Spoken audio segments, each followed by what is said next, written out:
warahmatullahi wabarakatuh. Perkenalkan, nama saya Oktavia Ika Wibowo. Di sini saya akan menganalisis sebuah kasus dengan 3 teori. Yang pertama yakni teori bias, yang kedua teori six thinking heads, yang ketiga teori Batna dan Zopa. Di sini kasus yang akan saya analisis adalah kasus yang saat ini sedang hangat diperbincangkan oleh masyarakat luas, yakni penggunaan nama Muhammad dan Maria oleh sebuah konten promosi oleh perusahaan Holywings. Berawal dari sebuah konten promosi yang berisikan memberikan minuman beralkohol gratis kepada mereka yang bernama Muhammad dan Maria. Lantas, konten promosi ini menuai banyak kecaman dan akhirnya pihak Holywings dilaporkan ke polisi dengan tuduhan melakukan penistaan agama melalui konten promosi tersebut. Dengan adanya laporan ini, perusahaan Holywings disangkakan melanggar pasal 28A ayat 2 Junko dan pasal 45 ayat 2 UU ITE. Dengan adanya kontroversi ini, pemerintah DKI Jakarta menutup 12 outlet Holywings di Jakarta. Alasan ditutupnya 12 outlet ini dikarenakan belum memiliki sertifikat standar KBLI 56301 jenis usaha bar yang telah terverifikasi, yang mana sertifikat tersebut harus dimiliki oleh operasional bar di Indonesia. Baik, kita mulai dengan analisis perspektif bias, di mana dalam analisis perspektif bias, perusahaan Holywings terindikasi mengalami bias, di mana mereka mungkin dalam mengambil keputusan mengenai penyebaran promosi kurang memahami akibat dari kejadian tersebut. Mereka merasa bahwa langkah yang mereka ambil sudah benar, apa yang mereka lakukan sudah terstruktur dengan baik, padahal apa yang mereka lakukan kurang terstruktur dengan baik. Maka solusi dari permasalahan ini, mereka bisa terus senantiasa mencerna informasi yang didapatkan dan memastikan informasi tersebut akurat. Selain mencerna informasi, perusahaan Holywings juga harus membenahi komunikasi internal perusahaan. Di perusahaan Holywings, di mana harusnya terjadi komunikasi yang baik antara manajer bagian promosi dan atasan lainnya, agar hal-hal yang akan dilakukan dapat terkoordinasi dengan baik. Selanjutnya adalah perspektif six thinking heads. Dalam kasus ini, kita tidak dapat semata-mata menganggap bahwa Holywings bersalah. Namun, kita juga tidak semata-mata membenarkan apa yang dilakukan oleh pihak Holywings. Mengapa demikian? Karena seseorang yang bernama Muhammad dan Maria di Indonesia adalah nama yang banyak sekali digunakan. Jika kita melihat dari perspektif perusahaan, wajar-wajar saja jika mereka menggunakan nama-nama tersebut.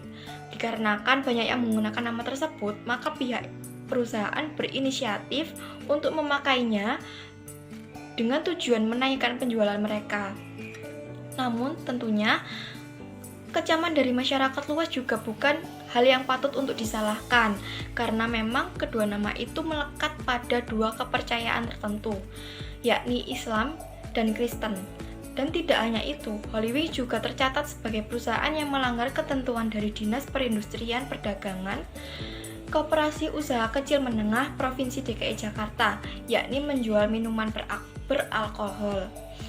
Maka selanjutnya adalah solusi dari permasalahan tersebut. Pihak Holywings harus mau mengevaluasi diri dari kesalahan yang mereka perbuat. Baik, selanjutnya adalah sudut pandang topi kuning.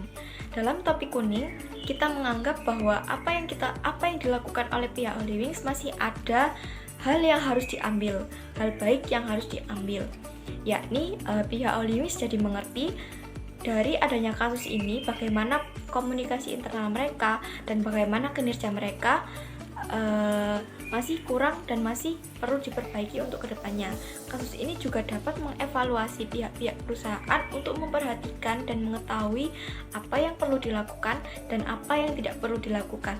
Dengan demikian, perusahaan Holywings menjadi perusahaan yang dapat menjadi lebih baik untuk langkah kedepannya.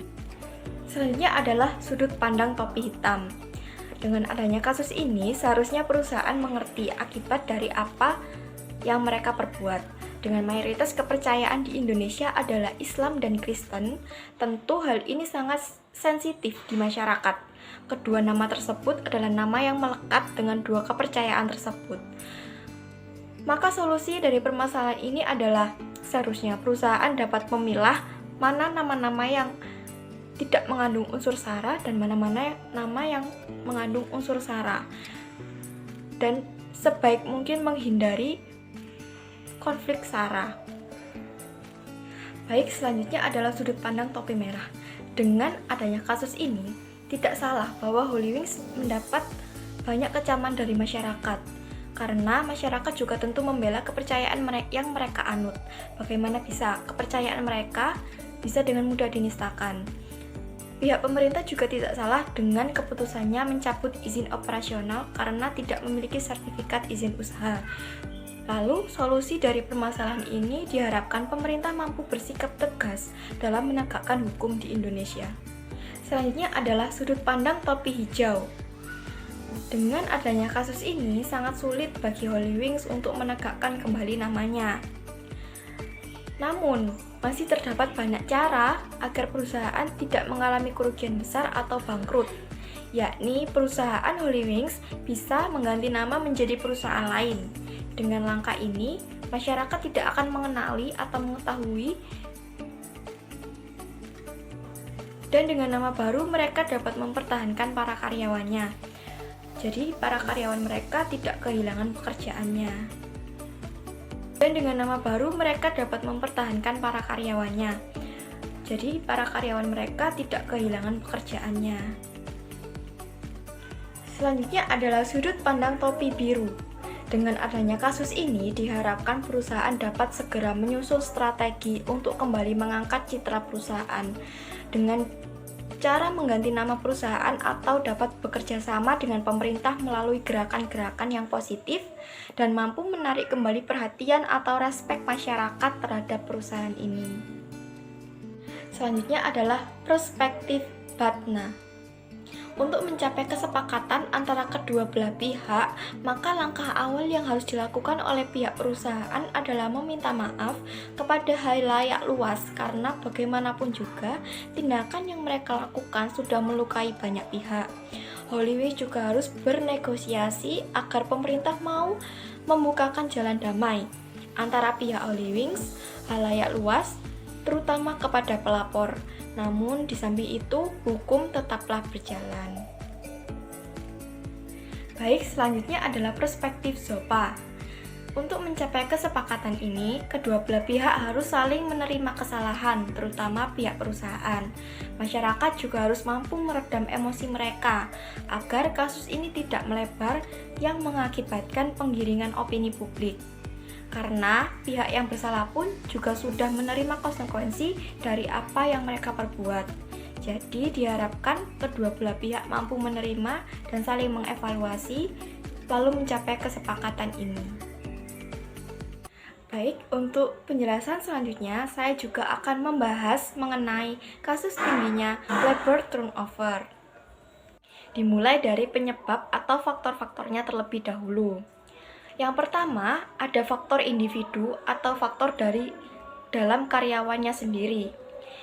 Ada faktor kepuasan kerja. Kepuasan kerja suatu karyawan mempengaruhi kinerja karyawan. Apakah suatu perusahaan memenuhi kebutuhan work-life karyawan atau tidak. Yang kedua, ada ingin mencari pengalaman baru.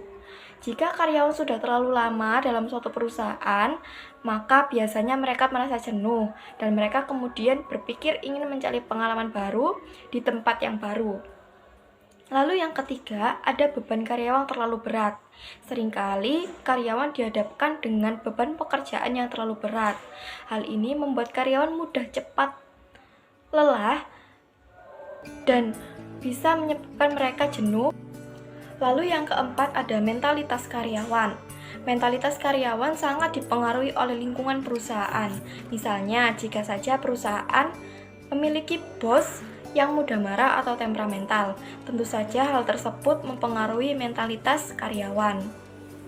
Selain faktor organisasi dan faktor individu, selanjutnya adalah faktor geografis, di mana faktor ini dipengaruhi oleh jarak antara rumah karyawan dengan kantor, di mana jika jarak karyawan dengan jarak rumah karyawan dengan kantor ini jauh, maka itu otomatis membuat karyawan ingin mencari kantor atau pekerjaan yang lebih dekat dengan jarak tempuh rumahnya.